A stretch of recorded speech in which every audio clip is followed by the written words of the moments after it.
अयोध्या से राम जन्मभूमि के रूप में विख्यात है। अयोध्या में भगवान श्री राम के भव्य मंदिर निर्माण की कार्रवाई युद्ध स्तर पर चल रही है। अयोध्या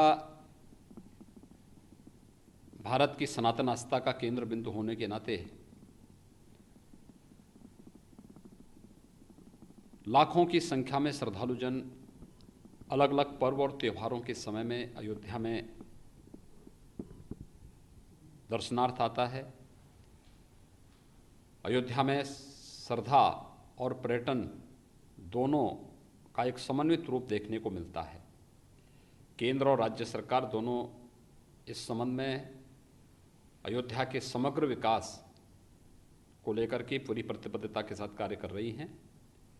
मुझे बताते हुए प्रसन्नता है कि अयोध्या में अंतर्राष्ट्रीय पर्यटन को भी विकसित करने के लिए वहाँ पर ढेर सारी संभावनाओं को आगे बढ़ाया जा रहा है। हम सब जानते हैं कि दुनिया के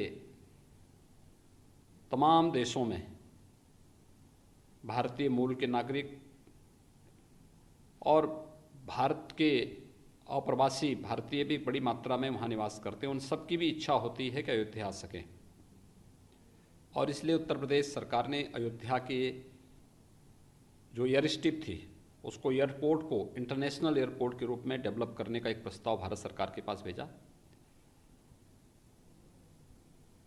एयरपोर्ट के निर्माण के लिए लगभग 1000 करोड़ रुपए की राशि प्रदेश सरकार ने भूमि क्रय करने के लिए जिला प्रशासन को उपलब्ध करवाया है और इसमें अधिग्रहण की कार्रवाई तेजी के साथ आगे बढ़ रही है। अब तक 377 एकड़ से अधिक भूमि हम लोग क्रय कर चुके हैं और युद्ध स्तर पर इसे आगे बढ़ा रहे हैं।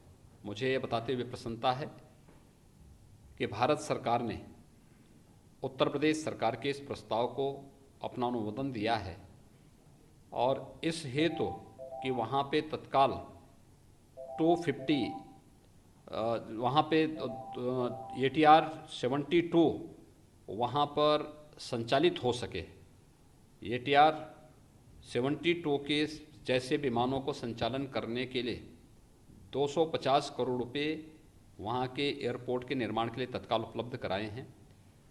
एयरपोर्ट के विस्तार की कार्रवाई इसके साथ ही चलती रहेगी, जिसमें हम एयरबस और अन्य जो बड़े विमान हैं वहाँ पर यात्री विमानों का आवागमन बेहतर तरीके से हो सके, इसके लिए प्रदेश सरकार पूरी तरह भारत सरकार से संवाद बना करके इस कार्यक्रम को आगे बढ़ाने के लिए प्रतिबद्ध है। अयोध्या के मर्यादा पुरुषोत्तम भगवान श्री राम के नाम पर रखे जाने वाले इस एयरपोर्ट के ATR 72 के सेवा को संचालन करने और उसके लिए 250 करोड़ रुपए की राशि स्वीकृत करने के लिए मैं आदरणीय प्रधानमंत्री जी के प्रति आभार व्यक्त करता हूं और केंद्रीय नागर विमानन के मंत्री श्री हरदीप पुरी जी को हृदय से धन्यवाद देता हूं कि उन्होंने राज्य सरकार के इस प्रस्ताव को प्राथमिकता के आधार पर आगे बढ़ाने का कार्य किया है।